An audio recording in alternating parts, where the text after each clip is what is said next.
Hey folks, welcome back to SouthAfrica. This is Chris coming to you live from central Pennsylvania once again. My apologies if some people tune into the stream late, 3 hours late to be exact. Looks like YouTube has kind of horked me over here. I don't know what happened, but it said the stream was set up for 3 p.m. today or 9 p.m. in South Africa, and that's not the case. It's set for right now. Not so sure why that happened, but I have to check into that. That's twice that's happened to me now on YouTube in the past week. But for those who are already waiting here, thank you so much for joining. And maybe that's just because it's a regular audience that knows that I do either a special feature or a live stream straight voltage at this hour, noon Eastern Standard Time, and at 6 p.m. in South Africa and in Botswana every day. So, hey, the Conscious Caracle's here. Welcome, Conscious Caracle. There we go. Folks are coming in right now in the chat. Thank you for joining. So, folks, I'm going to get started here in just a moment. But my guest today is Joost Strydom, who is from the Orania movement. And we're going to talk about Orania. Hopefully dispel some myths and rumors about what the place is, what it's not. There's an awful lot of ink wasted on Orania. Now, I'm not an expert on Orania, but I have followed it over the years. And my understanding, it's a private corporation, and they have a community there which is welcome to people accept their values and norms. And that sounds pretty cool. So from there, we're going to go, and we'll get on to it in just a moment. Reverb, what's going on? Why do I have reverb all of a sudden? Okay, folks, so let me go ahead and invite my guest in here in just a moment. I got to get over to the channel, bring him in. So here we go, and I'm going to bring him on the screen. In just a second, he'll be there. Here he comes. All right, excellent. Hey, Joost. Hoe gaat it? Excellent, excellent. Good to hear.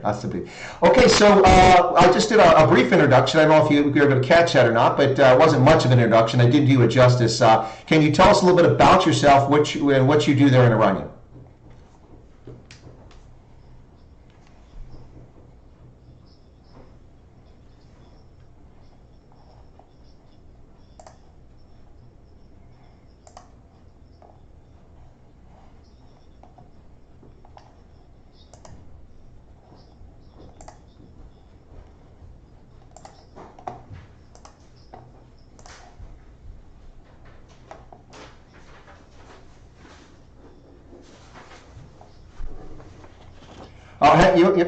There we go. Okay. Sorry, Joost. Your mic was stuck on here. I just fixed it. So my apologies. Can you start again? Sorry. I can do that. What I said was that I am the head of the Orania movement, and the Orania movement is the ideological drive behind the Orania idea. So it's also the organization that bought Orania with the funds that they got from people that supported the idea. And actually, what a lot of people don't realize is that the Afrikaner Vryheidsstichting, or AFSTIG, which is now the Orania Beweging or the Orania movement, was active in terms of their political ideas as long back as the 1970s, and they actually advocated for this idea of Orania. So a lot of people think and believe that Orania is a reaction that a lot of right-wingers had to the new South Africa, whereas the Orania idea is actually something that existed long before the new South Africa, to put it in those terms. So currently the Orania movement is a membership organization. We have members that contribute to our cause, and we are the liaison, the link between Orania and everything else. Tongue in the cheek, we call ourselves the Department of Foreign Affairs of Orania, in the terms that we liaise with the media, we liaise with political friends and political opponents, and we tell Afrikaners about Orania and what it is and why it is, and also we help form the idea internally inside. So what we do is we make a distinction between Orania the idea and Orania the reality. Orania the reality is the place that we created in the last 30 years. But Orania the idea is much bigger and can survive much more and has room for much more people. And we want to grow the reality into the idea, not the other way around. Well, thank you very much. That's a good introduction. So before I go any further with that, let me ask you a little bit about yourself there. So were you born elsewhere? Are you born in Orania? I didn't ask your age, so I'd have to think back about how far that was. So no, I'm actually originally from Natal, KwaZulu-Natal. which is a lovely province in terms of the weather and very fruitful land and so on. Beautiful province, South Africa, for those who don't know that. And it's really still one of my favorite places, but politically it's not as favorable towards Afrikaners anymore. So I actually moved here with my family as a young boy, and I grew up here. And then I left Orania and I went studying and so on, and I returned after my studies, and I've been working in Orania, and I've been the head of the Orania movement for short of a year now. Well, I think that's an important point we should discuss, so Joost, really quickly, is that you say you're head of the Orania movement. It's important, I think, to make the distinction because some people may be a little confused, and even I was initially when someone put me in contact with you. And that is, as the head of the Orania movement, it's the movement itself. It's not the incorporate. The town is incorporated, yes? Say again? I said the town, Orania, it's an incorporated town. Is that correct? Yeah.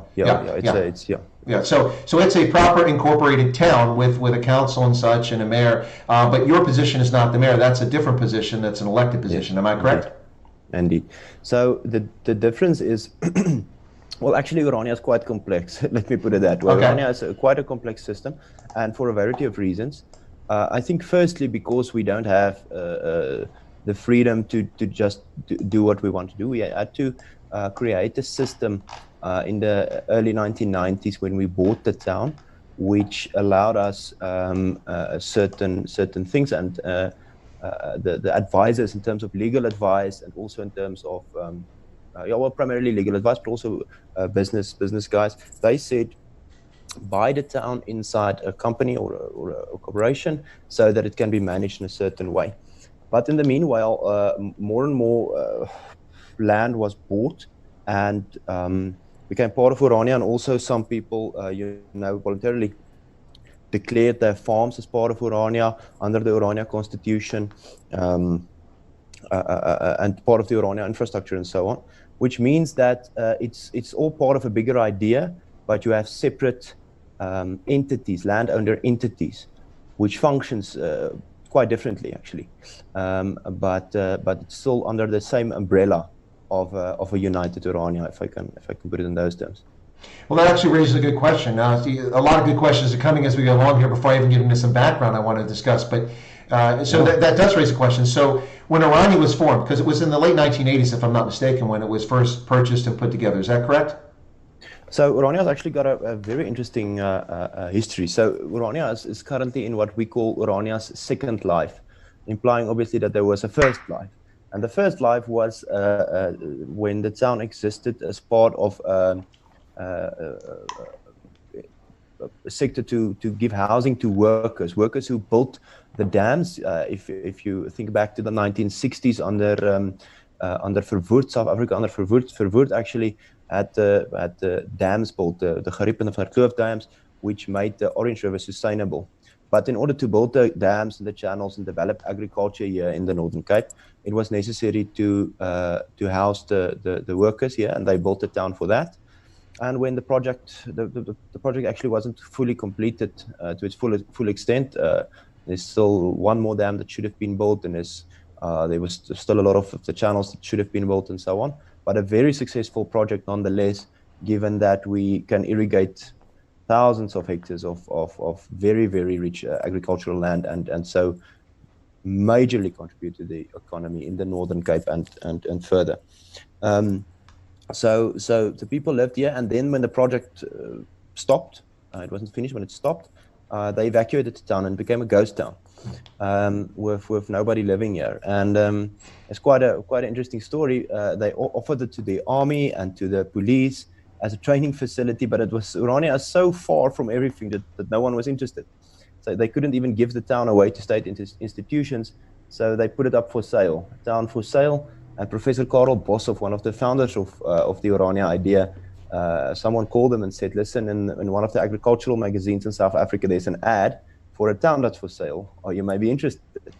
And they actually put in a bid for the town, and was not not the winner. There was another guy who offered more, but he couldn't raise the money in time, and or he didn't have the money to buy the town. And then actually they went back to the second bidder, which was the Orania guys, and they said, "Do you still want this?" And they bought it, and from there, I mean, we just grew from there, developing not only the reality in terms of the massive growth that we saw in the town in the past 30 years, but also refining and redefining the Orania idea, and growing that as together with the reality as well. So when it was back as a labor camp in the early days to assist with the building of the dams on the river, did it have a name? Was it Orania then, or is that a name that came later? Yeah, there was actually a competition, and the major of the major of that time's daughter, if I'm correct, she took part in the competition, and she chose the name Orania because it sounds like Oranje for the Orange River. In Afrikaans, it's Oranje Rivier. So the river on our front doorstep, and she won the competition, and that's where the name of the town came from. So that was at what stage? Early in the days when it was still a labor camp, or was that later?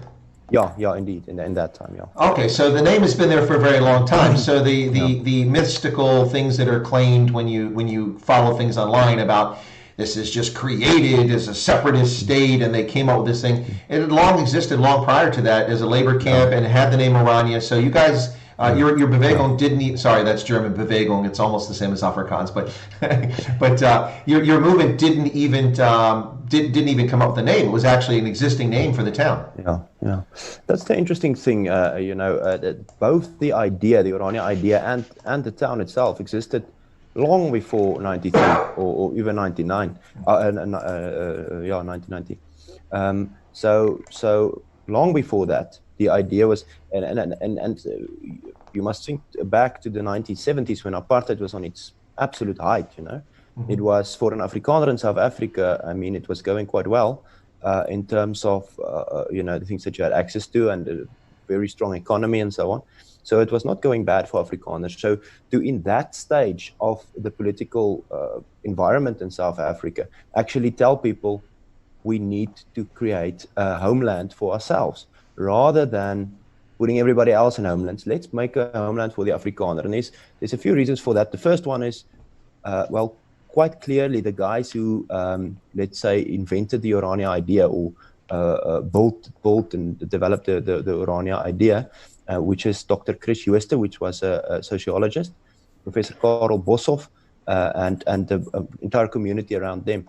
They could quite clearly see, I mean, there were guys doing research belonging to an institution called SABRA, the South African Bureau of Racial Affairs, mm-hmm. And they looked not only at demographics, but also at migration. And they saw what was happening to our neighbors in the north. They saw what was happening to all the countries going through liberation struggles. And they said in the 70s, listen, guys, this minority rule thing is not going to last. It is not something that's sustainable. It's not going to work. Mm-hmm. So what you must realize now, instead of giving everybody else homelands and try to enforce apartheid laws, rather get a homeland for us. Rather get a homeland for the Afrikaner where we can concentrate on one place. If we cannot do that, we will lose our language, we will lose our political power, we will lose our economic power, and we will lose our culture, because we are such a small minority in South Africa. Not only are we a small minority, we are also a very visible small minority. We're easy to identify in terms of the rest of the cultures in South Africa, and we are not liked because we used to rule and we're not ruling anymore. And that's not a good combination, to be honest. And and these guys saw that in the 70s at the height of the success of the apartheid government in terms of power. And they said, we must find a place for ourselves. And that is where the idea came from. And it only grew from there. It's obviously no one was interested. You can think, if everything is going well for you, why would you do away with cheap and available black labor? Why would you do away with the vast riches of South Africa and the mines and everything? Why would you go and live on a place which is remote, which is semi-desert? But as the political tides in South Africa changed, and it's starting to go worse and worse and worse in the rest of the country, people started realizing maybe there is something to this idea.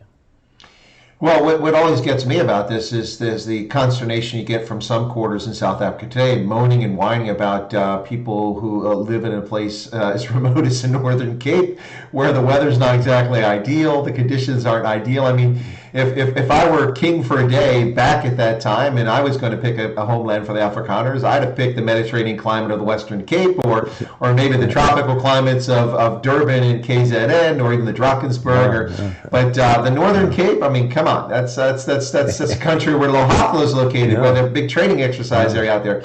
But I mean, it's to hear people quibble about the fact that a group of linguistically related folks want to live in a community where they can share their common cultural ideals and their language and their religion, and take opposition to that, I find almost hysterical, because you find all sorts of groups of ethnic groups all over South Africa who live in essentially self-isolated communities, and no one objects to that, but they seem to object when the word Afrikaner is attached to it. Yeah. There's a lot of communities in South Africa that's actually entirely, let's call them, separated or segregated, culturally, racially, on base of language, economically.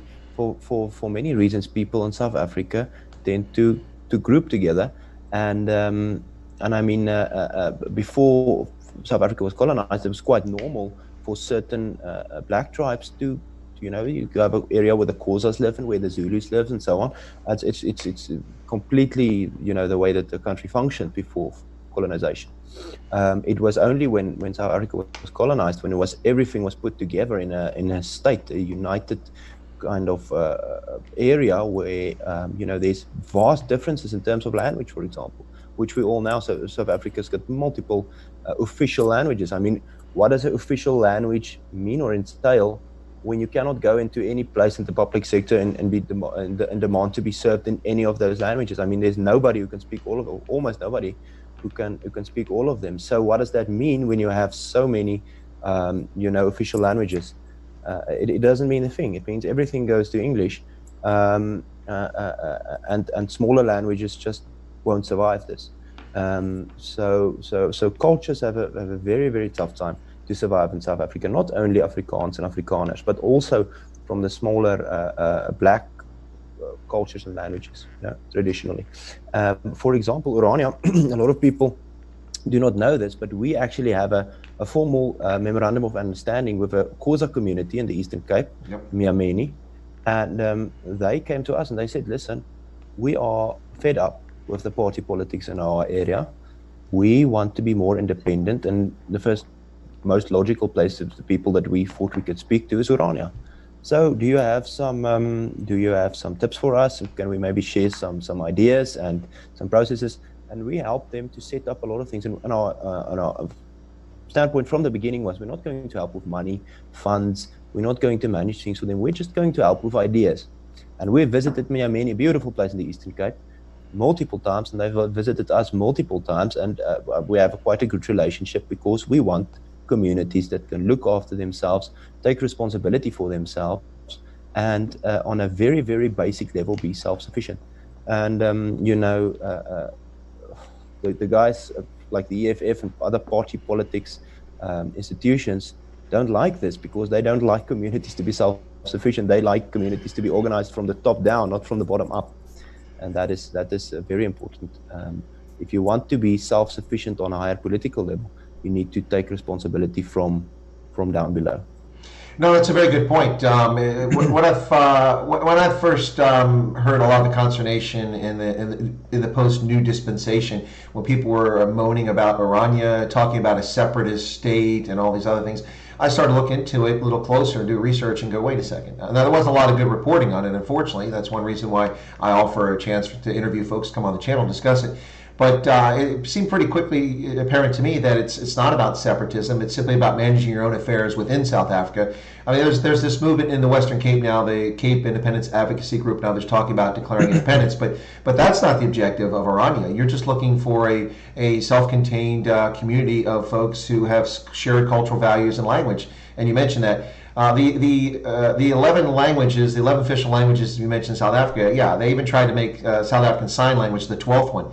It's a bit ludicrous, because all that they've done is they've taken an external language like English and it's de facto become the language of South Africa, even though it was just one of many languages in South Africa before. Afrikaans is actually an African language. I mean, of course, Indo-European roots, but it's an African language, and it's been discriminated against. I mean, it's not even the medium of instruction is Stellenbosch. I mean, if you look to the Afrikaans language and you think of Afrikaans, one of the first things that comes to mind if you're from outside South Africa is Stellenbosch, where they don't even teach in Afrikaans anymore. It's just the language is under assault everywhere. I'm astounded that you actually still find it on road signs in South Africa, and you still find it on currency, and you still find it in some of the public sphere. It seems like it's going to disappear entirely in the next decade unless something happens.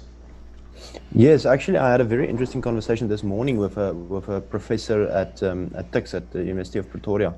Very interesting guy, Professor Koos van Laan, and he actually said, you know, for a language to survive, there must be there can't be even if a university have the option of Afrikaans as a medium of instruction, it doesn't mean anything if everything is conducted in English, and if a de facto choice that a student has to make is it is going to be to his disadvantage to learn in Afrikaans because everything is in English.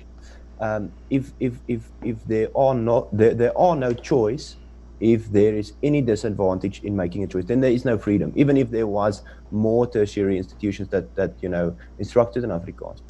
So you can have one or two universities instructing in Afrikaans, and fewer people are going to actually take that route because they know that it's going to be to their disadvantage. And the only way that a language can survive is if you give it a hub where you can, from preschool to post-university, going into work, you can do everything in Afrikaans. So there's no disadvantage of learning in Afrikaans.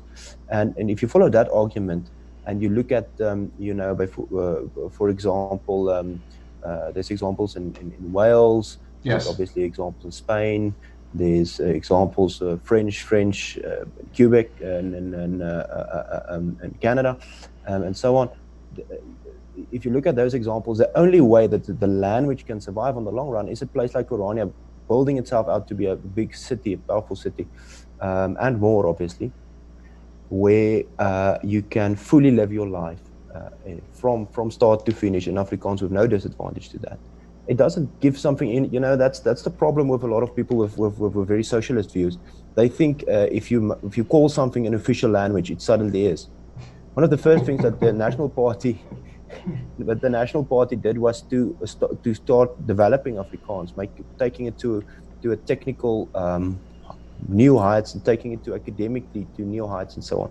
One of the first things that the ANC did was to change that to English. They didn't go out and develop Zulu or Xhosa or something like that. They just denied people Afrikaans. And the problem with that is just to, you know, you can't just say something that is, you can't just call something official at this. So you need to develop a language. And that's exactly the same thing with culture. A lot of people, Chris, speak about self-sufficiency. A lot of people speak about independence. You don't understand what that means if you can't go from the bottom up and building and taking that responsibility. Freedom is nothing without responsibility, because if you don't take up that responsibility to build out Afrikaans as something powerful and usable, as a usable tool, it will die.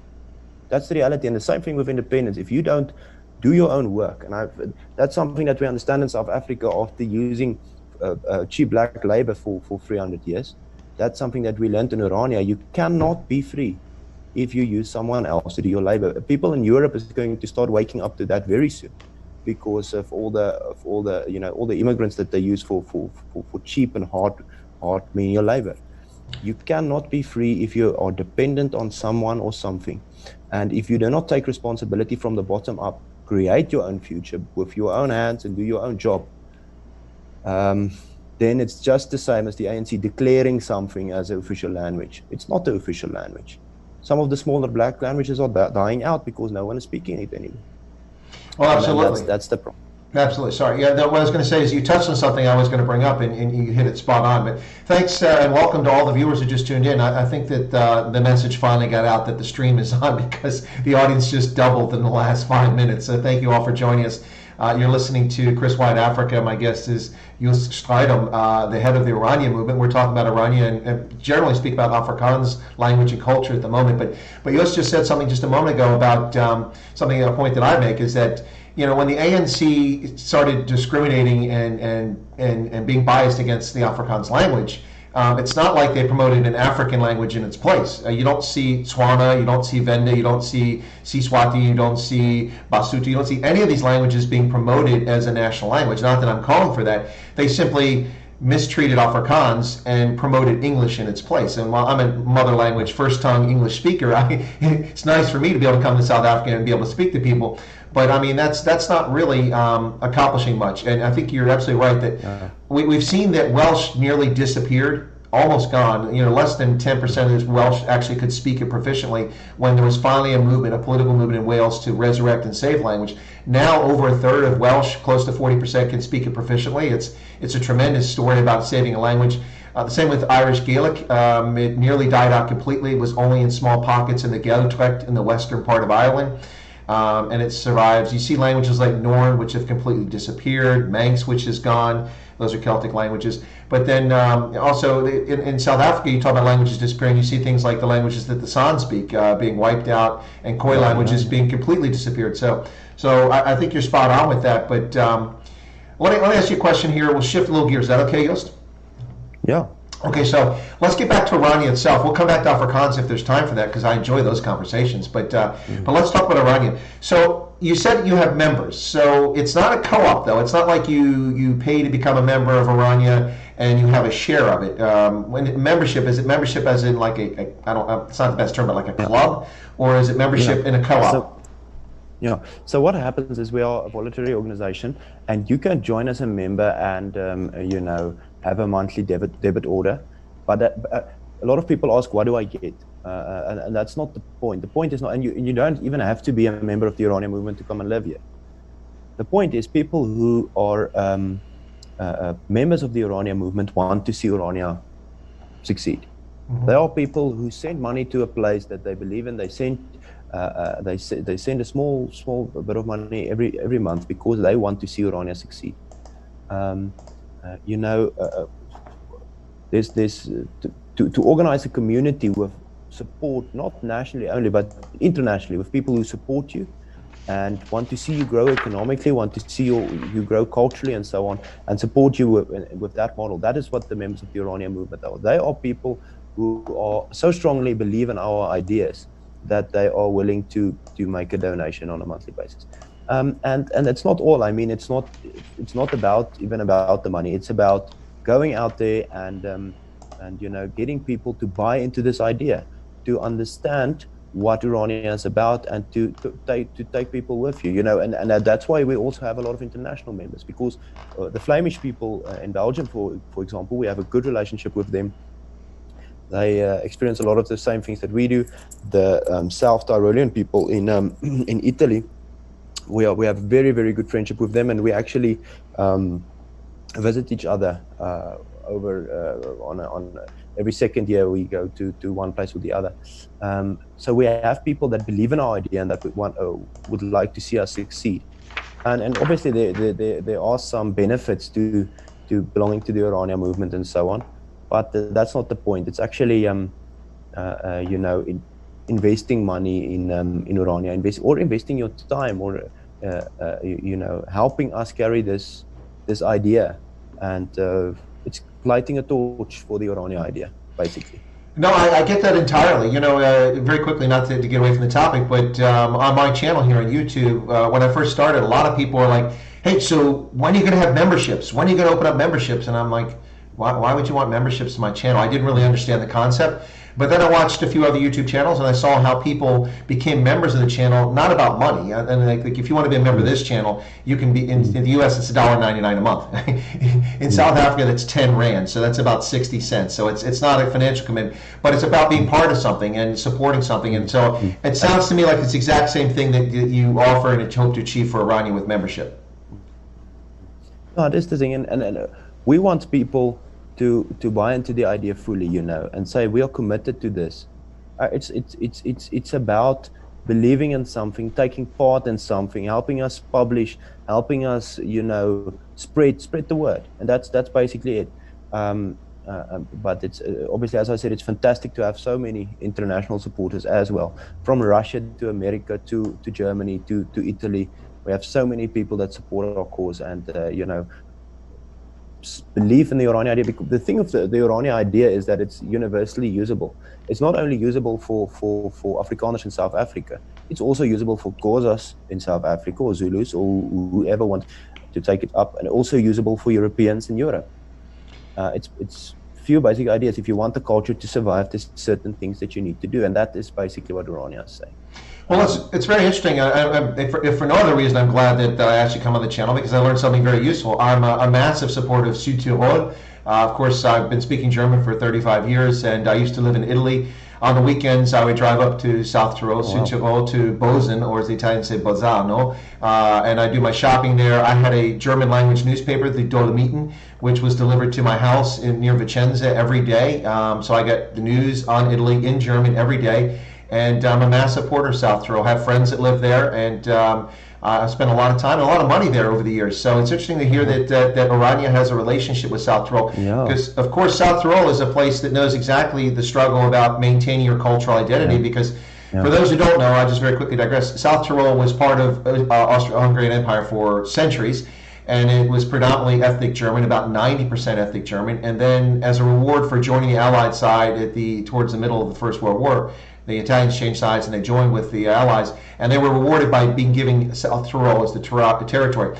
And when they did, there was a campaign from the 1920s up to the 1940 in which massive numbers of Italians were encouraged to immigrate there. They flooded into the area and started to diminish the impact linguistically and culturally and politically of the German-speaking Austrians who lived there, but they survived. In fact, it became such a contention point that after the Second World War, there was a terrorist movement, a violent one in the 50s and another one in the 1980s, both of which have gone by the wayside now. But as a semi-autonomous province of Italy, it's very successful, has historically the lowest unemployment rate, the highest per capita income in all of Italy, and it's a beautiful location, and the Italians and German speakers actually get along. So I can appreciate that. So thanks for that relationship with South Tyrol. That's interesting to discover. Yeah, it's a fantastic. We learn so much from each other, and they have a beautiful place, and they quite love it too. They enjoy it to come here and hunt some springboks here in the wide open fields of the Karoo. Something that they people that know about mountains and cold, and here's wide open savanna or Karoo, and very very hot weather as well. So they quite enjoy it here, and there's actually ambassadors for South Tyrol. A bit tongue in the cheek that lives here, people that that got official little signs saying I'm an ambassador for South Tyrol, and being recognized in that way. And we have, as I said, the international friends that we have. Let's just take a step back. In the first place, Orania's goal, both the reality and the idea, is freedom for Afrikaners. We want to be free. We don't want to be oppressed, and we don't want to oppress anybody. And just back to the labor thing, and that's also why we say, you cannot be free if you're being oppressed by a foreign oppressor, but you can also not be free if you're oppressing someone else. And that's part of the Orania idea, and we find a lot of places to link that to other communities around the world, and that support we get from international friends is very, very important on our road to freedom. So it's really important to us. Sorry, people are moaning about my microphone, so I'm just going to disconnect it for just a moment. Give me a second here, replug it in. And see if that's actually working better now. Let me get back to this very quickly. No, I can't hear you. I had a feeling you couldn't hear me now. Just a moment. God bless it. See, this is what happens when I listen to people about my audio, so just ignore it. Yeah, I can hear you. Yes, I can hear you. Why is it not there? It's not there at all. I still cannot hear you. Okay, just a moment. Just hang on. Jesus. Okay. No. Hello. Okay, where's the microphone? Okay, now my microphone's not there. Come on. Okay, can you hear me, Joost? No, my mic's not working. Okay, can you hear me, Joost? Can you hear me now? I can hear you now. Okay, all right. Sorry about that, folks. Yeah, I don't know. It's this happens every few weeks. I don't know why. It's not the microphone. It's the computer or the connection. But sorry about that, folks. Hopefully that's better. People are complaining it's a bit better. The S is less sharp. Well, maybe that's because I'm leaning too much into the microphone. Anyway, let's get back to the conversation there. Sorry about that. So what I want to ask is, you talked earlier. You mentioned that that in Orania, you had some farmers outside of Orania who became part of it independently and voluntarily. So is the land inside of Orania, is it owned by the corporation and people lease it, or can you buy it and be are you a shareholder, or are you a subcontractor, or do you actually own land and you're part of Orania's township? Yeah, yeah. So people do actually own land, but as I said, there's different, let's call them landowner institutions. So there's for example a part of the major part of the township that is inside the corporation, where you buy in as a shareholder, and your share is defined as the specific yard that you live on, with free independent cross-checking sources, so that there cannot be any wronggoing there, and you buy that share, and you are free to sell it or let your children inherit it or whatever, but it's defined as a specific share in the company. Then there's neighboring land, part of the bigger Orania, where you can actually be a normal landowner with car transport, and you not like your proof of ownership is in the official office, like everything else in the country, where you have that property defined as your own, just normal. And then there's other parts of the town where there's co-ops, where you can buy into a co-op or a trust or so on. So you can actually choose which land owning entity you want to buy into, while still taking part in the Orania idea ideologically. Well, that's awesome. That's interesting to hear about. So I was curious about that when it comes to ownership. Now, there's a few things about Orania that I think are important for folks to learn a little bit about. But before we get on to that, let me just cover some of the comments in the chat very quickly. There's been people contributing to the chat. So earlier on, Ernst van Zyl, the conscious caracal, he's here listening. By the way, he's the guy who helped me connect with you. Yeah, it's a good friend of mine. Hi, Ernst. Everything is going great, and it's time to visit Orania and come and have a beer again.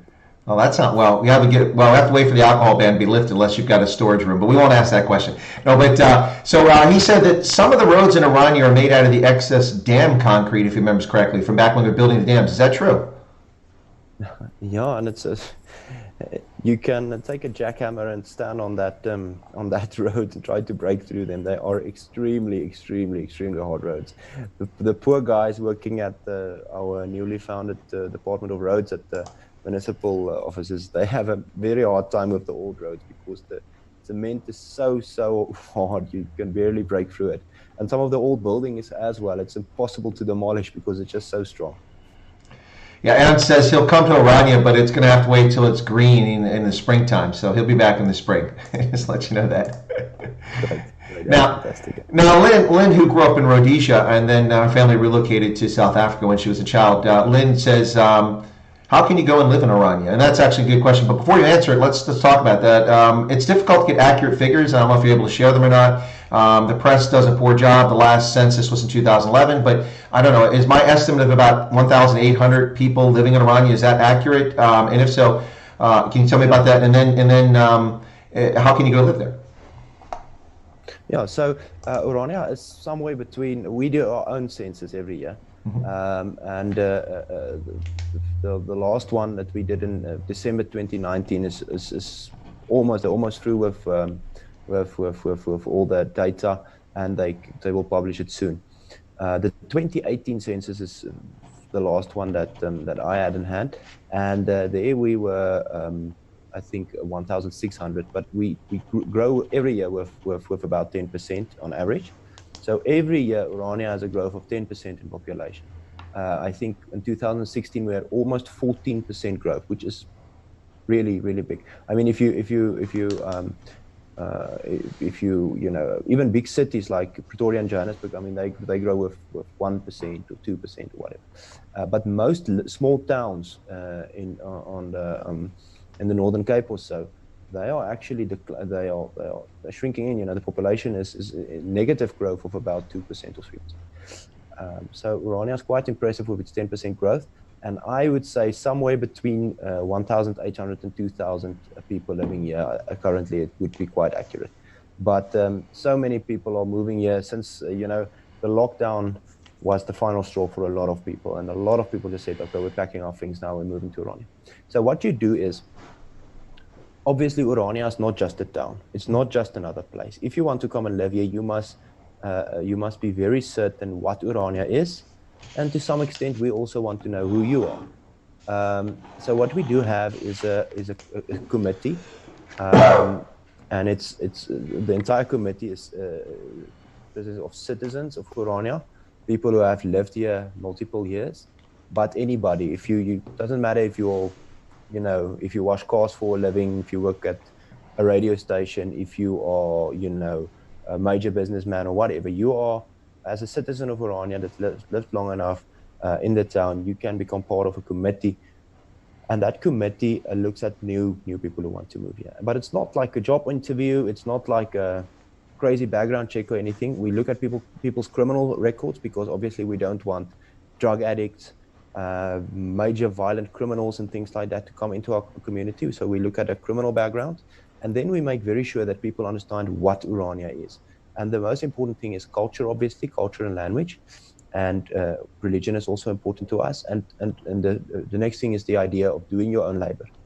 One of the most fundamental things that people do not understand about Orania, and when I say that, I mean our friends, Afrikaners that is, that like us, or our enemies in terms of political parties and so on, populist political parties that just want to deny us any rights. Neither of those, to a large extent, a lot of people in those two groups do not understand the idea of own labor, because in South Africa, cheap black labor has become such a big thing. Actually, that's one thing from apartheid that people are really angry about. They say, well, we were exploited just for labor. And then Orania comes and say, but we're not exploiting anybody. We are not misusing anybody to do all our menial labor. We're not misusing anybody to just do all the bad work. We take ownership of everything. So a person that wants to move here must understand that idea. We do our own work, and obviously certain skill sets not everybody have. So if you are, for example, if you want to have economic service rendered to you in terms of a house being built or a car being fixed, you use a Orania citizen. Or if it's someone from the outside, we give the work to Afrikaner company exclusively. So Afrikaners do all the work in Orania. Never again can people point a finger at us and say, well, you're just mistreating people and you're just using people for labor. We do everything ourselves, and our freedom is inherently rooted in that. If you don't understand that, you must not try to come in Orania. But if that gear turns in your head, you can never look back again, because the reality of the demographics of South Africa will deny Afrikaners in the democracy here freedom forever if we don't start to concentrate on one place where we do our own work. That's the only way we can be in a geographical location, be a majority. And if you cannot be a majority in one area, you can never, ever rule over yourself. And that's the problem with cheap labor. So you must understand that Orania, Afrikaners do all the work here. If you understand that, you are a long way. So culture, language, religion, the idea of doing your own work here, and a criminal background check, just to make sure people are not, drug traffickers or violent criminals or so. You go through that process, and then you have a short interview with the citizens that makes part of this committee, and then you can start your life in Orania and contribute to the community. Well, I think that's an important distinction that we need to discuss so that people are clear on that. So contrary to nonsense that people read in the press, which is just bought and paid for, the media is, I used to be a journalist. It's so disappointing to see this. But journalism is just bought and paid for by politicians and political movements. But contrary to what you read in the popular press, Orania is not based on exclusiveness. Let me explain. I mean, you do want a cultural community, but those who accept your norms and agree with your cultural values and aren't criminals and want to contribute and want to be part of that are welcome to come there, if I understand correctly. And also, your community is actually founded on a basis of not exploiting other people and everybody picking themselves up by the bootstraps and contributing to the community. Did I get that right? Yeah, you did get that right. We the survival of the Afrikaner culture is for us, very, very important. And Afrikaner freedom is for us very, very important. So we are, a lot of times the press very antagonistically ask us, can a black person come and live in Orania? But Yeah. that is the point. The point is Afrikaners can come live in Orania. So we just asked the person, are you an Afrikaner? And we actually had a German couple, which is one of the 2 breweries in Orania, which was tremendous beer. They actually decided to learn Afrikaans and culturally become part of the Orania community and become part of the culture, integrate into our culture. That is, that is the way we do things. You need to integrate into our culture. We are not going to be put in a position again where we are denied our own culture because of the fact that we are such a small minority. Never again will we allow that. So the only way for our culture to survive is to make sure that we are majority. And we're not asking, we want the entire country back or what. We are just simply stating that we want a small piece where we can be a majority as Afrikaners and live out our culture here.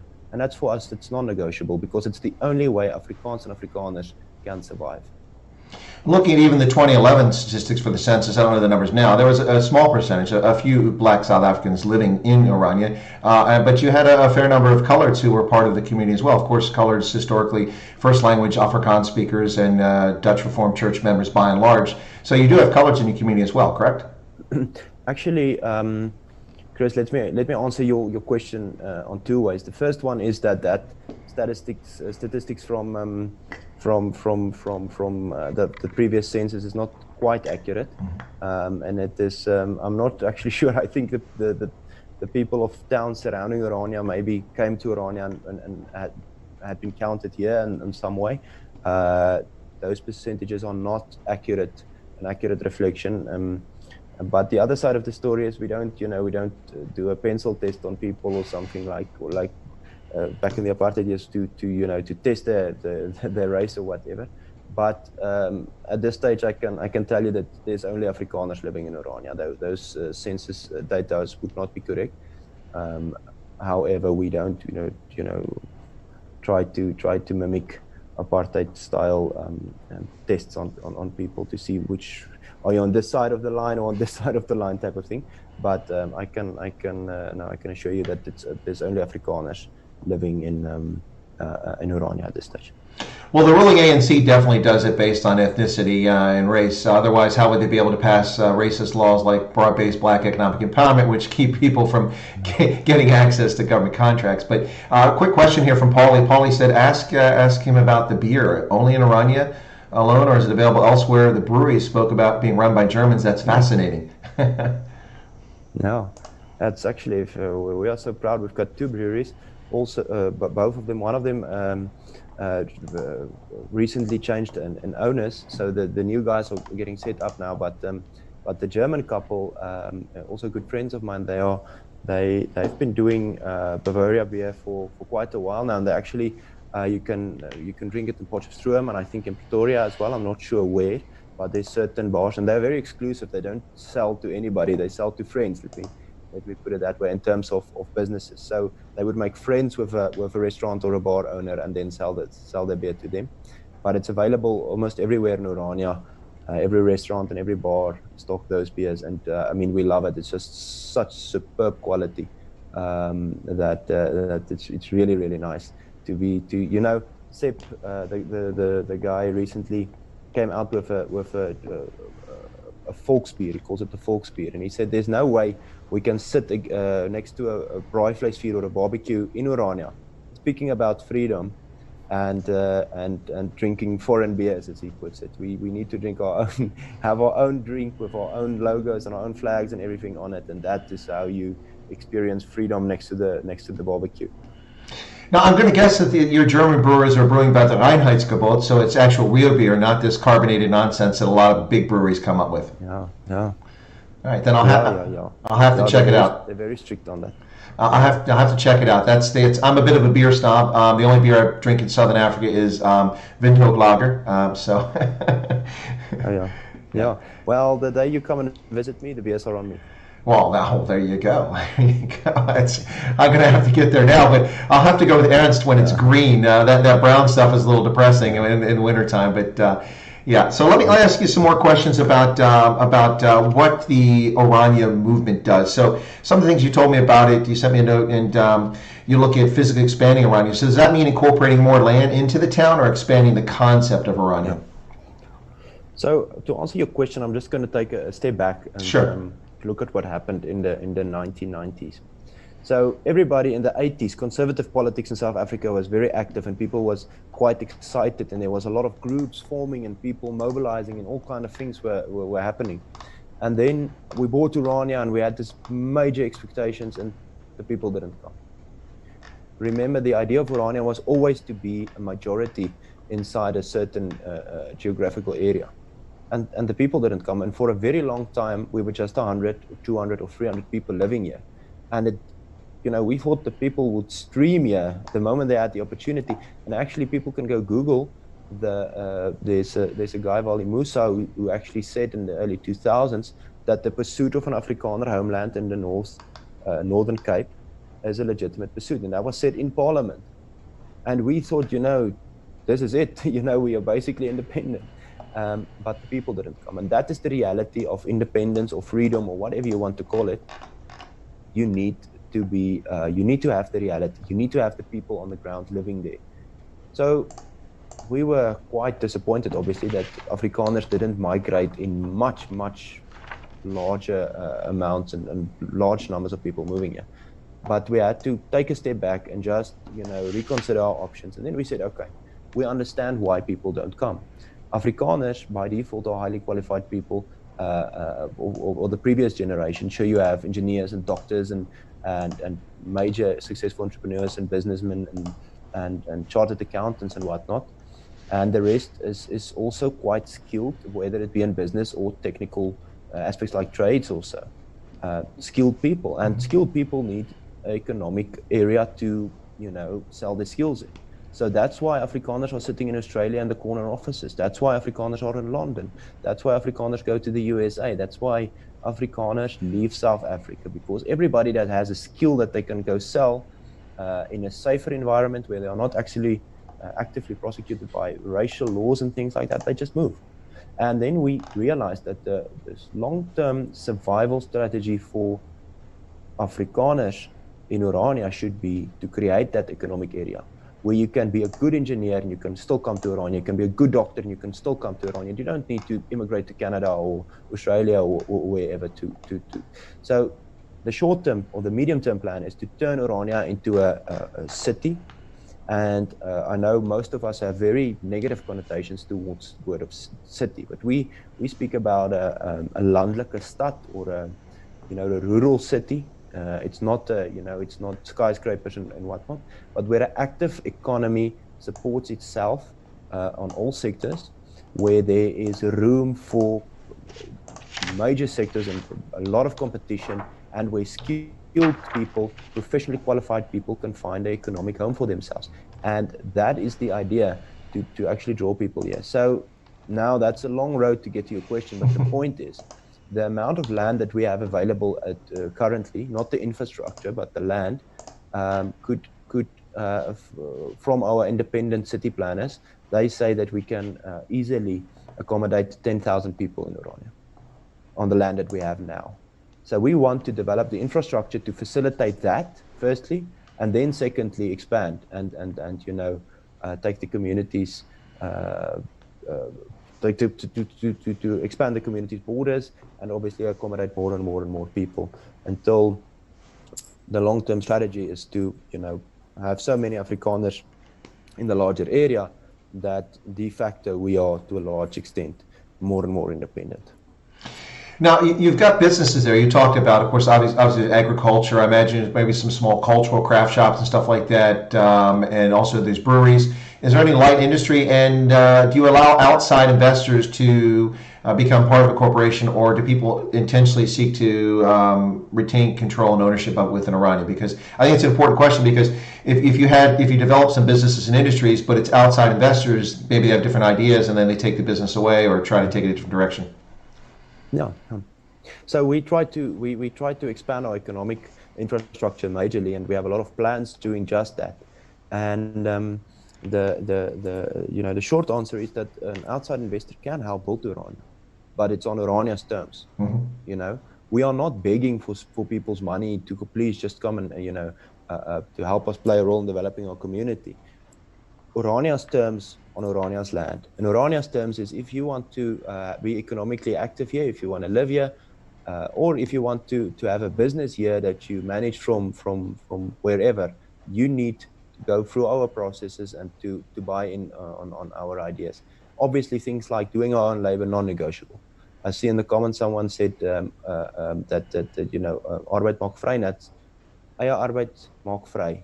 Doing your own work makes you free. So an outside investor with a lot of money that can mean a lot for the town is not worth anything if he doesn't buy into our culture, if he doesn't accept our rules and regulations. So we play Orania's game on Orania's terms in Orania's land. And just to, you know, to connect something entirely different to that, is just to say, you know, the entire BLM movement and all the eruption that that's causing, and the people kneeling at sport, you know, sport events and so on and so forth. Certain cultures and things are being denied their place. And so I always feel like when I leave Orania, I have to fight everything just to be able to be acknowledged for being an Afrikaner, and everything that I did is wrong. And in Orania, those things that clashing goes away, and you just have the opportunity to be yourself inside your own culture and not have to say sorry about everything all the time. So you have that opportunity to be yourself, and that goes away the moment that you lose things like doing your own work, your own labor, and being dependent on foreign investors just for economic reasons. So culture and religion and so on first, language first, secondly economic activities. Obviously, to you know, expand our economy through competition and things like that, it's very important to have a free market inside Orania and so on. It's very important to compete and build the economy in those terms. But it's also important to keep your culture protected. No, it makes a lot of sense. I agree. Thanks for that insight about so far as external investors. I think it's important for people to realize that.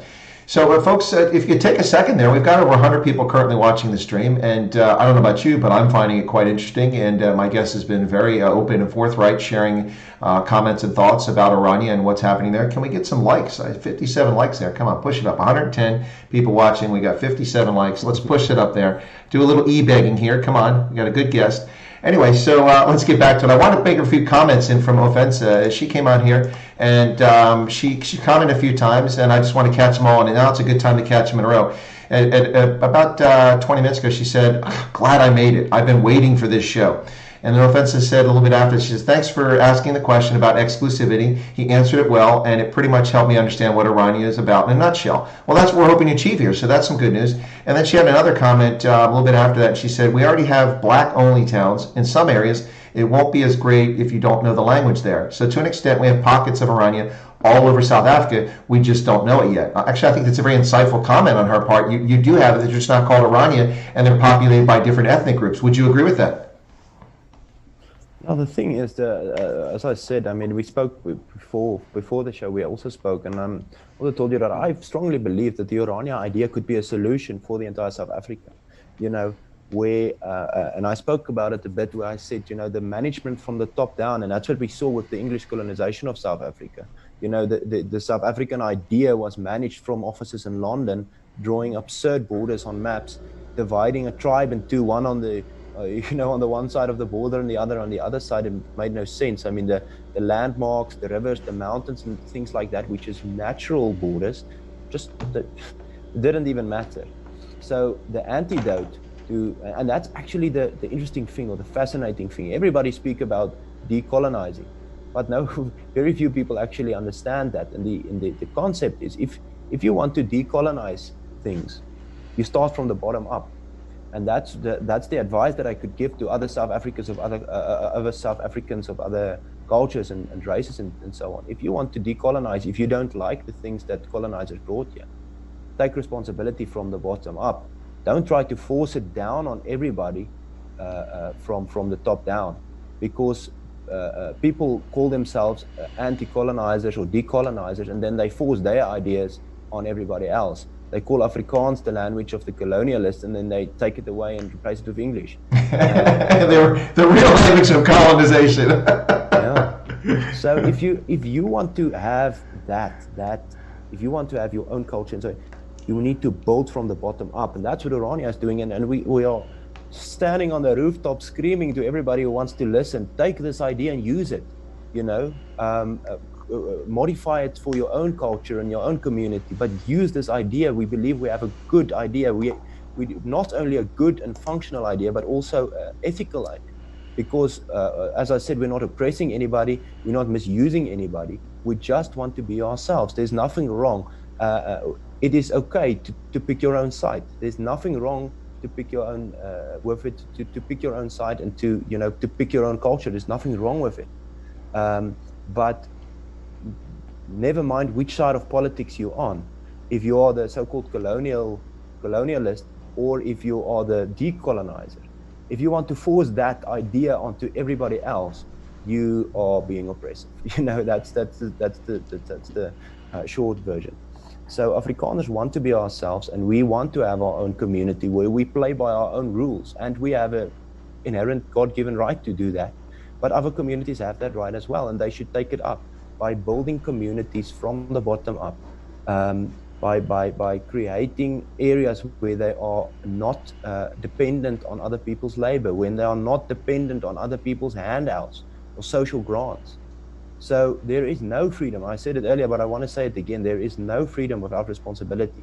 Orania is not, going around drawing lines on maps and telling people this area is now the Afrikaner homeland. We are starting from a very, very small dot, and like an oil leak, we are growing the place, the area that we can manage.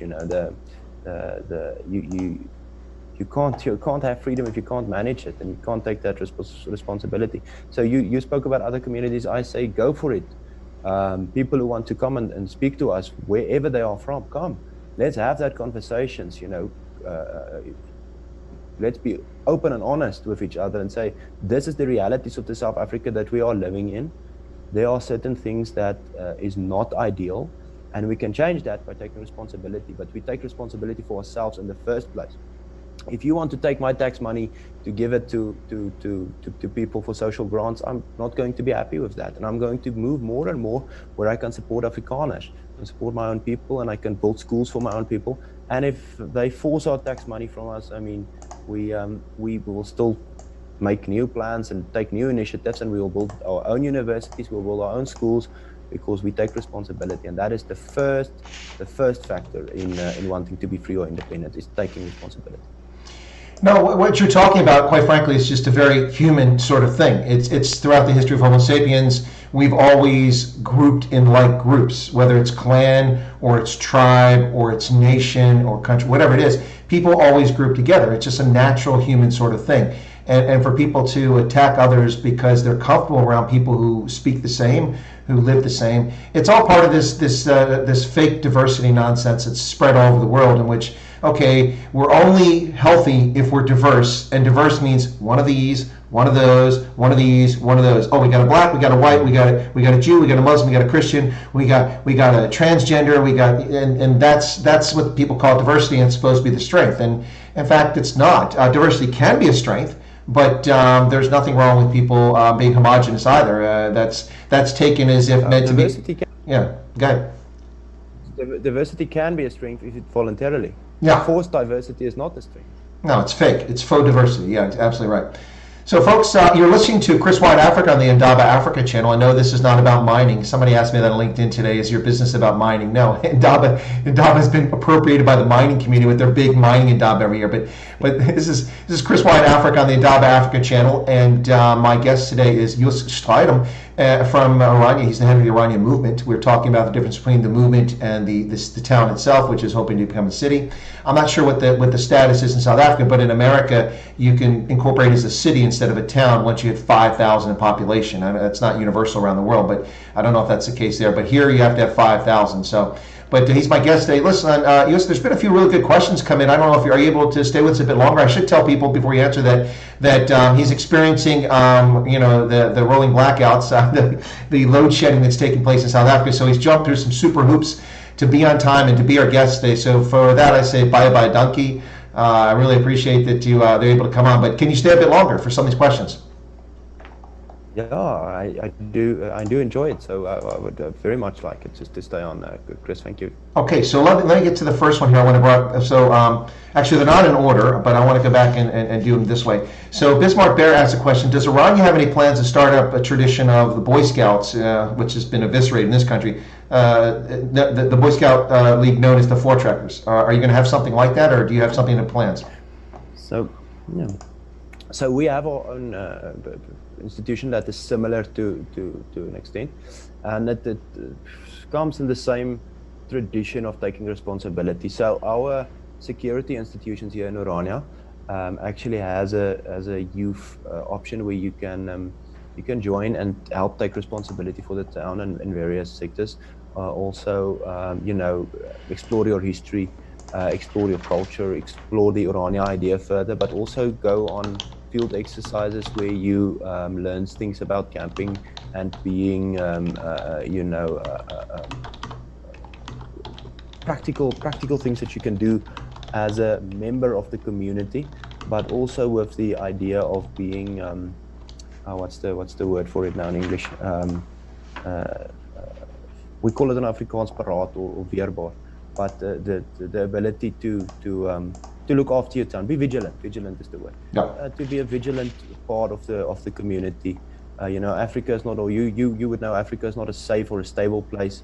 It's a dark and mysterious and an uncertain continent, and we need people to take up the responsibility.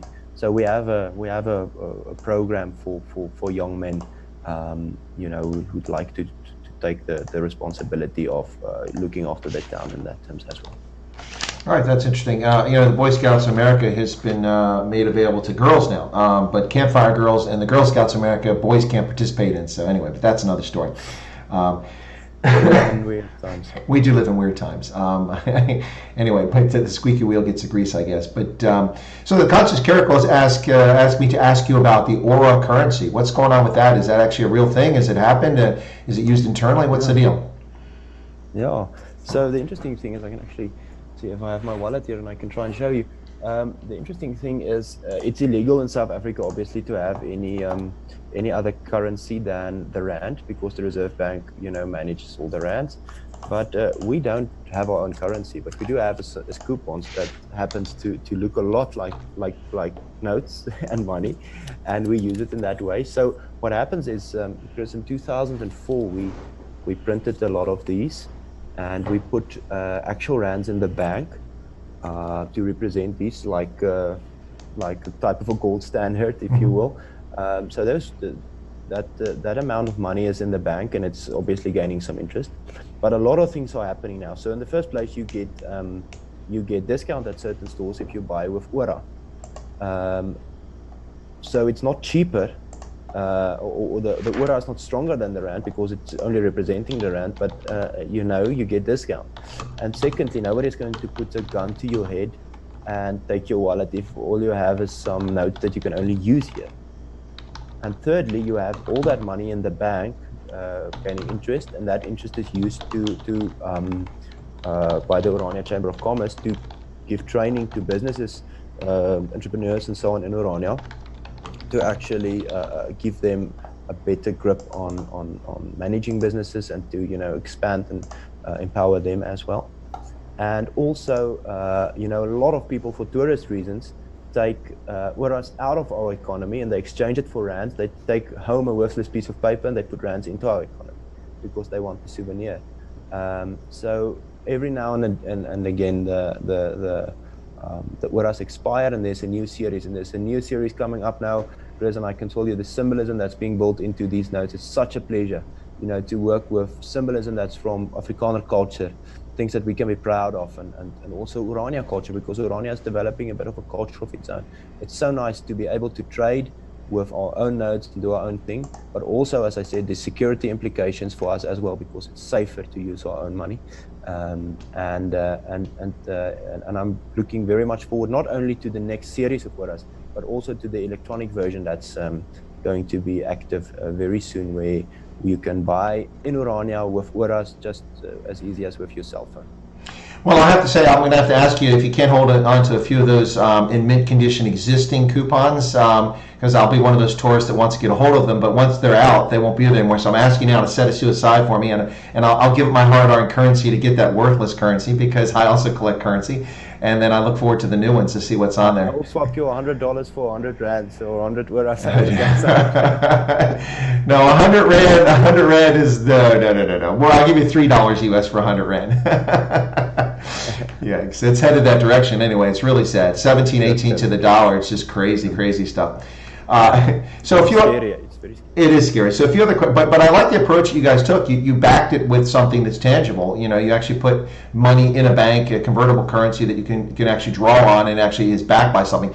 Because money is worthless, just a piece of paper. It's only worth the confidence that people put in it, and the confidence is only there if they're confident that people will accept it and that governance is there. That's one reason why the rand is sinking like a rock, because the government is so just mismanaged, South Africa's country, its governance, and its economy. So it's good to see that people freely trade it in Orania and they have confidence in it because you've backed it. That's pretty cool. Well done. Yeah. And as I said, we're really proud to use it. It's nice to use it. Yeah, there's a question here from the Right Reverend Rawhide, who, by the way, said you're an inspiration. He's impressed by you. And I should note that the Right Reverend Rawhide last week had a stroke in the morning. And that afternoon was tuned into my channel to watch my Night Owls edition of Stray Voltage. Didn't want to miss it from his hospital bed. So really religious kind of support for the channel there. But he says, do you have any tailors and dressmakers? I would imagine you have some sort of seamstresses there, of course. But do you? Yeah. Actually, that's a sector of our economy that can expand a bit. We what we do have is initiative started by one of the churches recently to learn women that is in bad socioeconomic shape when they arrive in Orania, people that have had gone through bad economic times elsewhere, to give them the opportunity to learn that skills to actually work with material and make dresses and so on. But I think there is opportunity for growth in that sector to make really high quality, stylish Afrikaner clothes. That could actually be great. We actually, and I can show you some photos maybe later on. We actually went and took our traditional clothing, from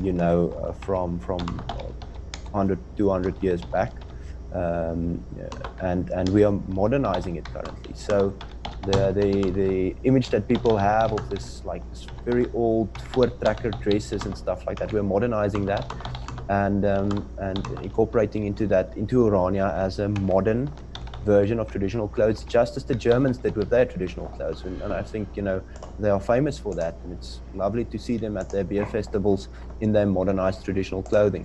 And we want something like that, the remembering our roots, but also in a modern light. And it's actually the women actually have these modernized dresses, and they it's really good looking. It's a beautiful incorporation of our culture. That's interesting. Now, this is a question which it came up because I mentioned the fact that you had the rolling blackouts, the load shedding going on there. And so it was a question I had. And now I think it's, before you answer, I think it's probably tied to the laws and regulations that the government puts in place to protect their state-owned parastatal so they can pilfer from it. You may have noticed I'm a little critical of the ruling government, each of my comments here. but Eskom is just failing. At best, they deliver 60% of their installed capacity at any given moment in South Africa, and as we see the consequence of it. So the question here is that, but I know that they put things in place to prevent people from building their own power plants, but do you guys not have some sort of backup power for when the state-owned municipality, or not municipality, but state-owned parastatal doesn't provide power? Or do you have perhaps some residences have their own solar panels or wind or river? Why don't you guys have your own power source, I guess? Because you're pretty independent otherwise, it seems. Yeah.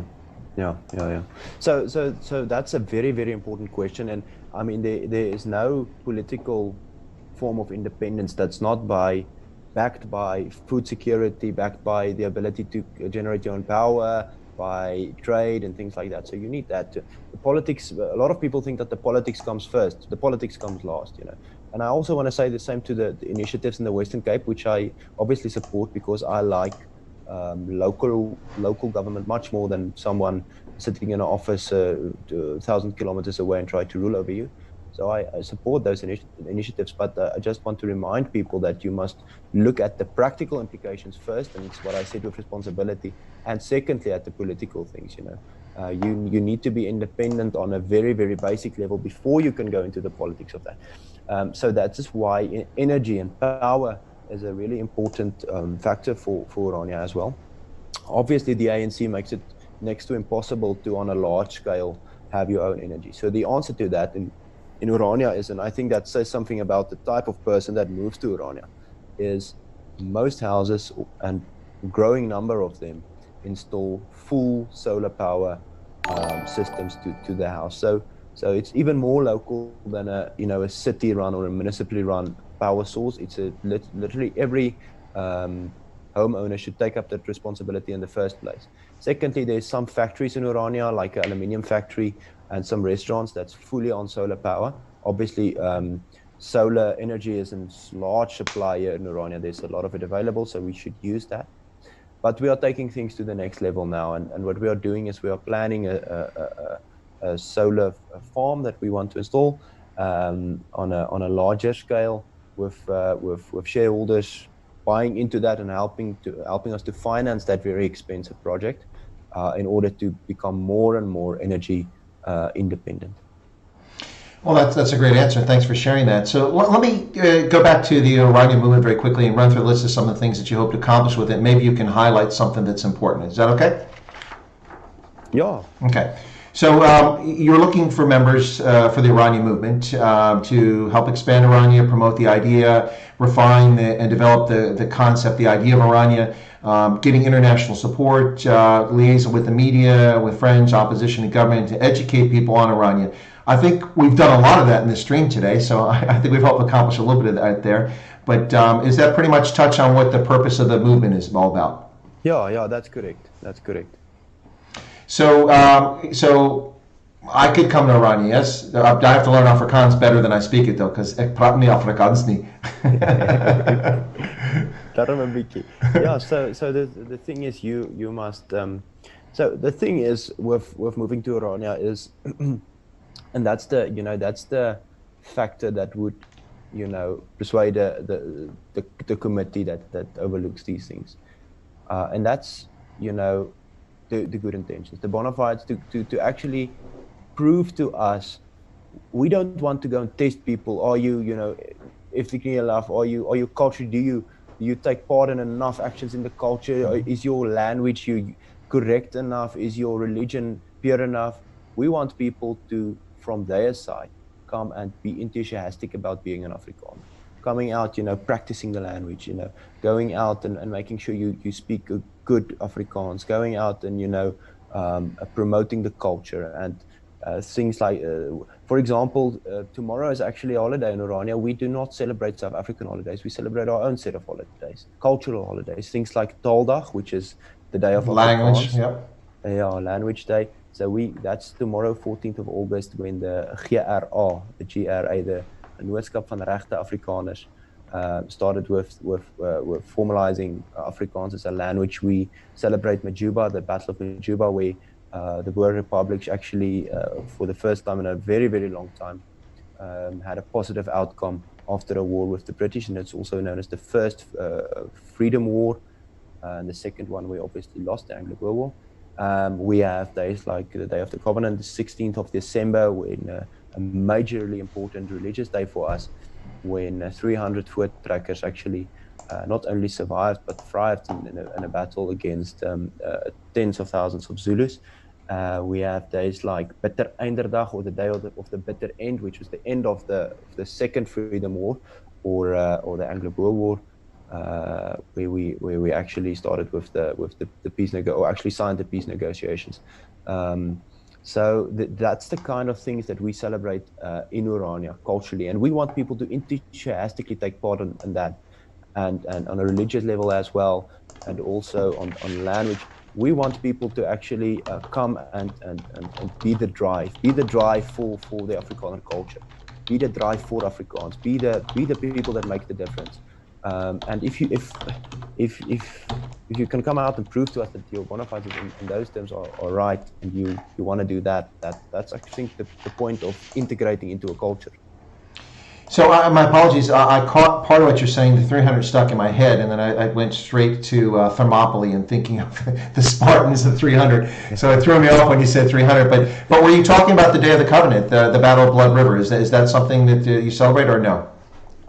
The Battle of Blood River, yeah, very much so. So 16 December is one of the biggest religious and cultural holidays in Orania. It's obviously, we see the day as a Sabbath, so the entire community almost comes together, and we have a church service. We have a guy that speaks from a historical perspective.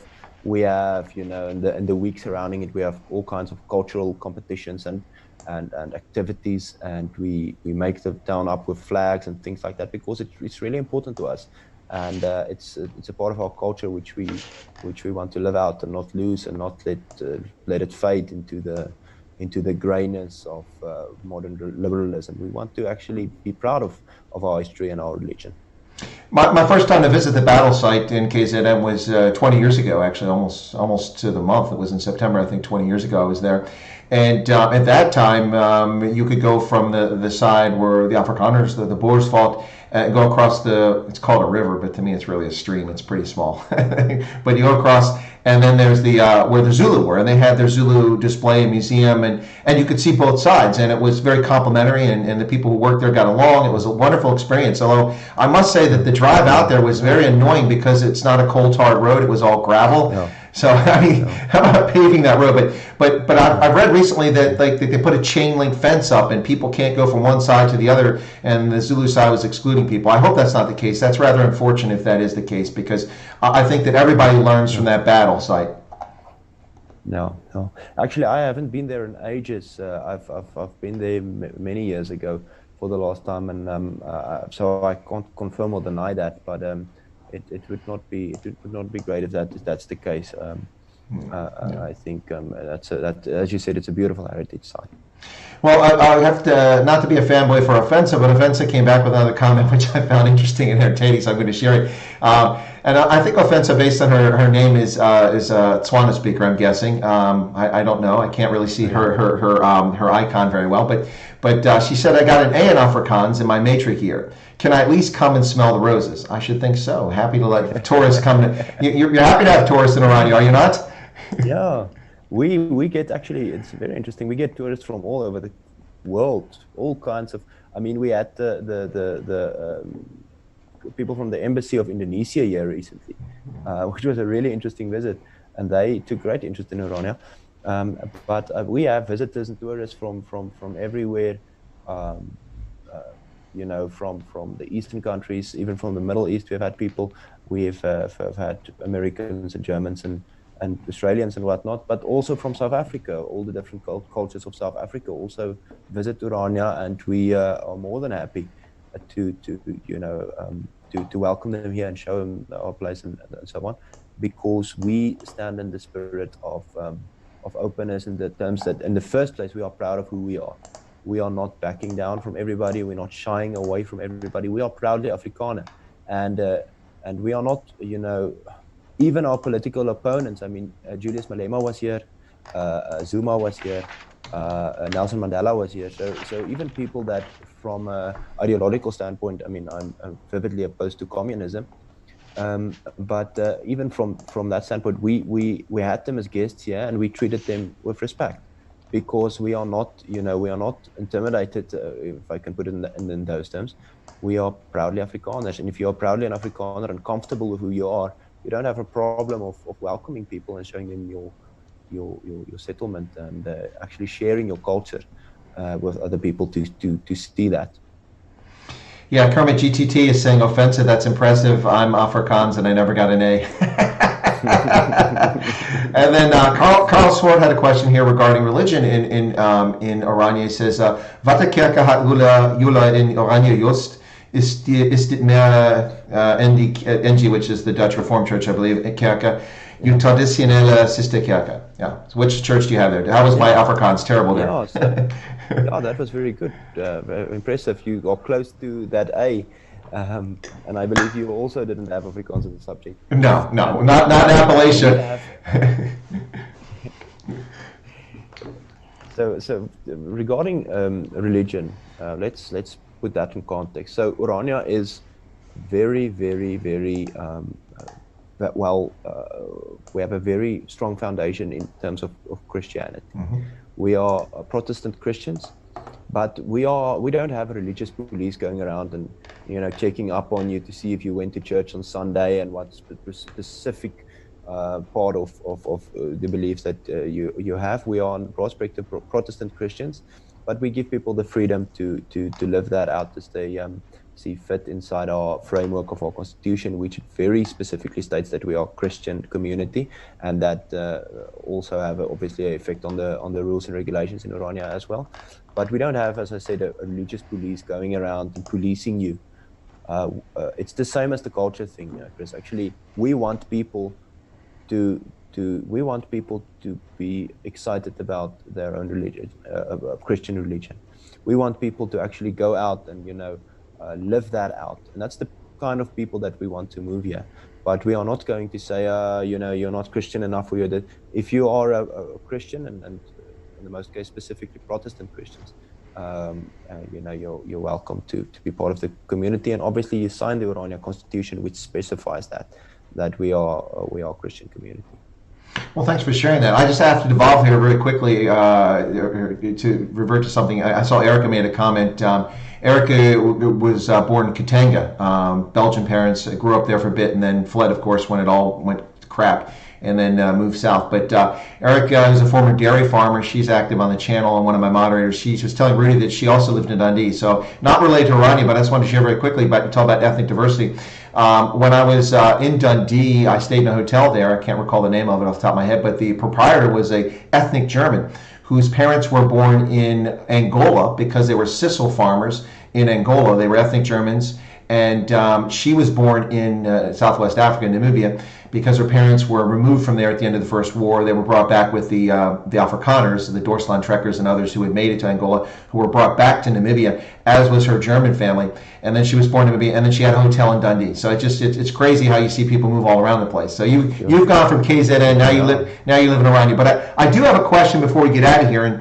And looking at the map, one thing that would make it difficult to make Orania an attractive site for me to relocate, I'm just sharing, okay, is that I really like mountains. If you may have noticed in the background for my channel, that's the Mahalisberg right there, near Olifantsnek, near Rustenburg. Yeah. And I'm really a mountain kind of person and forest. You don't have any hills or mountains near you, do you? Chris, we have some small hills, but it's not something like the Mahalisberger or the Drakensberger for that matter. No, it's mostly flat Karoo landscape, but we can take the bulldozers and make ourselves a little hill. I think we will do that for you when you visit. Okay, well maybe we'll do that then. The advantage of that is you can see people coming from very far.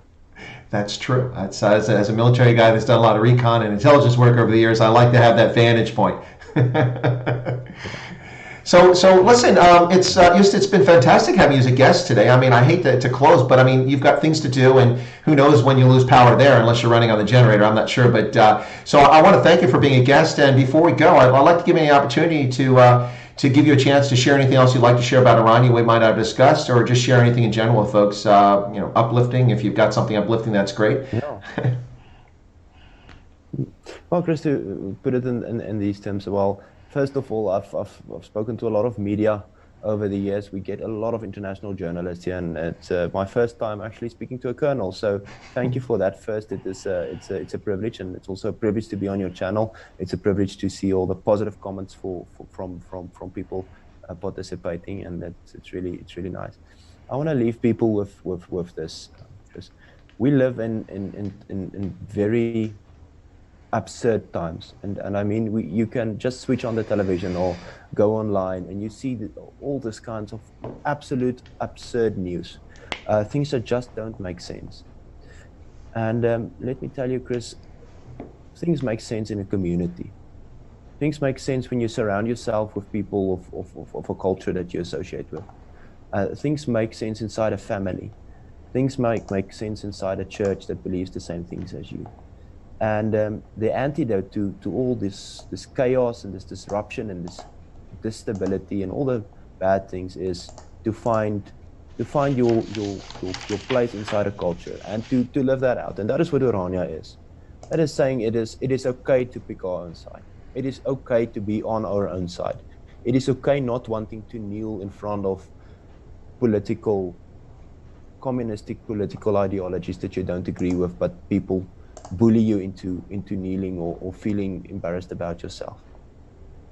So community, family, and things like that, culture, that is the antidote to all these things. And I want to leave people with this. Orania has had some successes, things that we are massively proud of. Orania also had its challenges. And the successes we found, well, not only through the grace of God, but we found our successes through finding a home, in those things, culture, community, and so on. And we are very blessed and so on, but we take the responsibility. And I said it multiple times tonight, people must realize that there's no freedom without responsibility. There's no future without responsibility. The responsibility to have your own power supply is one thing, but you must take responsibility for your people, for your country, for your community, and you must live that out. And I mean, take responsibility wherever you are. Find one thing that you can take responsibility for in terms of culture, in terms of religion, in terms of language, and build your own community regarding that, and support other communities that have the same lookout on life. I mean, Orania has done a lot of things over the past 30 years, but there's so much more to be done. But start with the small things and, and expand on that. And I hope people can come visit Orania. I hope people can support Orania. That would really be great. I hope to hear from other communities, maybe some of the people watching now having their own communities doing these kinds of things. But I just want to encourage people in these absurd and weird times, just take a step back and just find the normality inside family, community, and culture.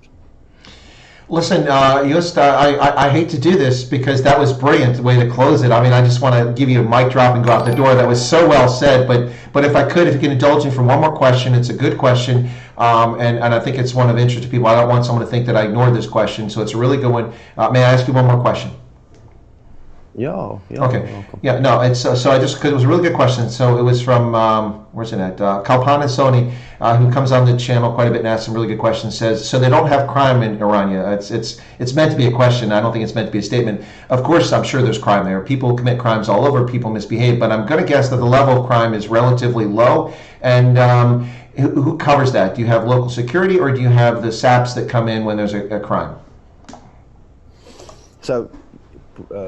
Going back to that thing of responsibility, Orania is still part of South Africa, so the South African police still have a role to play here. But in the first place, we take responsibility for our own community.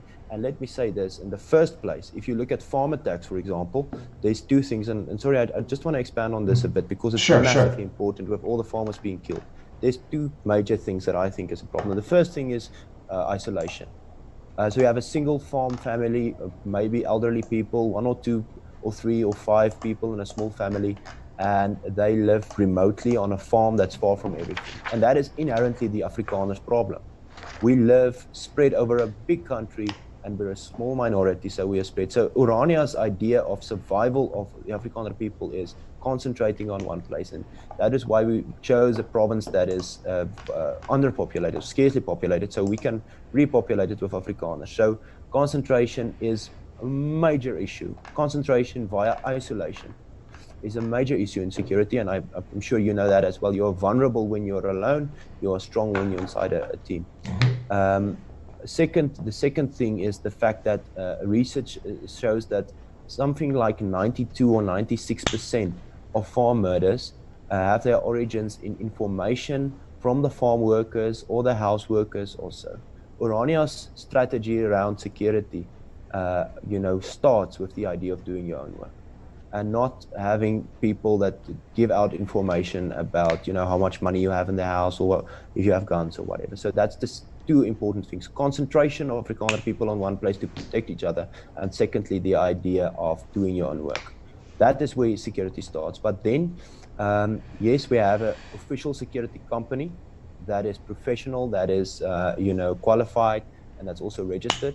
And they have a very broad spectrum of services, from basic medical care to reaction to security monitoring. We have camera systems and all other kind of technological and electronic force multipliers to help keep our community safe. But we inside the official security company that takes responsibility for Orania's safety. Then we have voluntary associations where people can become part of.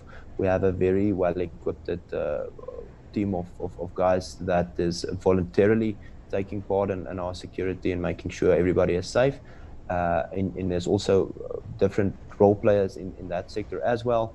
But first and foremost, the responsibility to be safe and secure is still in the hands of the everyday person that is vigilant, that looks around him and knows what's going on, knows what he's dealing with, taking responsibility for himself, for his family, and for his community's safety. Safety starts with a vigilant grandmother that's just on the lookout for anything that's going on in her community. It starts with a small child that knows which things are dangerous and what which is not. So the idea of a vigilant community that takes an active part in security, not only by doing their own work, not only by concentrating on one place, but also taking responsibility for their community, massively important. I hope that answered the question to some extent. No, I think it answered it fantastically. And before I get you off the screen, again, my bye-bye donkey, it was a pleasure having you here. I really enjoyed it. It's just really, I think, useful information for people to understand. And I think, I hope that you feel you got a fair shake on this channel to discuss what's going on with Orania and dispel some of the myths. I really hope that you felt you got that opportunity here. And thank you very much for the opportunity. Thanks for the platform. We get so much negative media attention. It's really nice to, for once, speak to someone that's positive about Orania, or at least objective. So thank you very much about that, and giving us a platform to also make our voice heard. Have a fantastic, well, it's not night yet, but I'm going to have a fantastic night, and I hope everybody that's watching is also having. I appreciate that. Before you go, I need to say, Offensa, who was really excited about the stream, who tuned in, I didn't realize she was in the States, but she gave a super chat, and it's in my currency, US dollars, not the Aura. So she gave a $20 super chat. Wow, thank you so much for that, Offensa. She really enjoyed the show. She said it was a good show. She learned a lot. Thanks to both of you. And with that, Joost, I'd like to thank you. But before you go, you know Ernst Roets, yes? Do you know him? I do. I know Ernst. Okay, so I think between you and Ernst van Zyl, the conscious caracal, I'm going to put a little pressure. I think it's time for Ernst Roets to come on my channel. He's always talking about international exposure. I'm going to try to twist some arms here because he's not come on my channel as a guest yet. But anyway, so I'm just teasing. But maybe we can make that happen as well. You're going to make that happen. Fantastic. All right. Well, I'll watch that. Well, thanks a lot. I appreciate you being on the channel. I'm going to put you in the waiting room. Excuse me, put you in the waiting room. Then I'm going to close out the show, and I'll give you a call back shortly, okay? Fantastic. Thank you, Chris. All right, take care. Cheers. All right, folks, let me get that fixed real quick. And there it is. All right, there you go, folks. Thank you so much for tuning into this live stream today. Special feature with Joost Strydom from the Orania movement, talking about what Orania is, what it's not, the difference between the town, the movement itself, Afrikaans culture and language, and there are relationships with a Xhosa community in the Eastern Cape, helping them to develop their own cultural community there. Most people aren't aware of that. The fact that they also work with other folks around the world, like in South Tyrol. Very interesting. Wales as well, talking about that. So it was really, I just saw that Ernst said that I'll float the idea past Ernst. He's a very busy guy. I know he is. That's why I don't take offense he hasn't come on the channel, but he just went back on Germ's channel for the first time in several months. So maybe we can get him on this channel at some point. But anyway, yeah, so thank you guys for tuning in. This was, I really enjoyed it. Offensa, thank you so much for the super chat. I hope that's the right one. I'm not sure what your ethnicity is, but I'm guessing, and I think I might be right. But anyway, folks, thank you so much for this. I really enjoyed it. I'll be back on for a Night Owls edition of Stray Voltage. That'll be at 9:35 South Africa, Botswana time, 3:35 Eastern Standard Time. For those staying up late, a little bored, nothing to do, please come and join us. And thanks for the wonderful chat and comments out there. Also, thanks for people who who started to get a little tetchy and then backed off it and behaved themselves in chat. I do appreciate that. It keeps for an interesting program and presentation. So thank you guys so much for being here, and I will see you again here shortly. My new name says Orania with an exclamation point. All right, well, folks, what's this? I wish I could see this twice. You can, Lazon, go back and play it again after it's over. You're welcome to do that. Okay, folks, I'm going to close out, and I want to thank you all. This has been a great audience. It's been a great stream. Many, many thanks to my guest, Joost Strydom, and also my thanks to Ernst van Saal, the Conscious Clerical, for helping me set this up, because he put me in contact with Joost, and I really appreciate that. It was fascinating. I learned some things about Orania today. Hey, Herman is here. Herman Roos has just given a super chat. It's a stripper chat, 35 Rand. Thank you, Herman. I figured you've been very busy with tending to your crops, because we hadn't heard much from you lately. So there it is right there, 35 Rand from Herman Roos, a super chat. Thank you. Bye, Ducky Herman. Anyway, so I'm going to go ahead and close out, folks. Conscious Clerical says Herman's a mensch. He is a mensch. He's a good egg. He's a good egg, as we say. We toss out the bad eggs, but we keep the good eggs. So, folks, thanks a lot. Thanks a lot. We'll catch you back here later on the channel, hopefully this evening. It's been a pleasure having you on this today. And again, my many thanks to my guest. This is an interesting topic. I think it's great to dispel the myths about Orania, that it's not some separatist secession movement. Not that at all. It's a privately incorporated town in South Africa, in the Northern Cape, right on the border with the Free State, and they welcome people, they welcome tourists, they welcome investors, they welcome Afrikaners. People embrace Afrikaans language and culture. So check it out. They have a social media presence. I put the links in the video, below the video. You can check out all their links on their webpage, their Facebook page, and things like that. So go check it out, ladies and gentlemen. And thank you for tuning into this. It's been a real pleasure today. God bless, and hopefully I'll see you guys a little bit later. And I'll lead off the show with a Giselle music tonight, a Giselle song when I lead off the Night Owls edition. So thanks a lot. We'll discuss things further and do a little wrap up about this later on. So thanks a lot, folks. We'll catch you later on. God bless, and it's been a pleasure. Whoops, I'm still on the screen. What's going on there?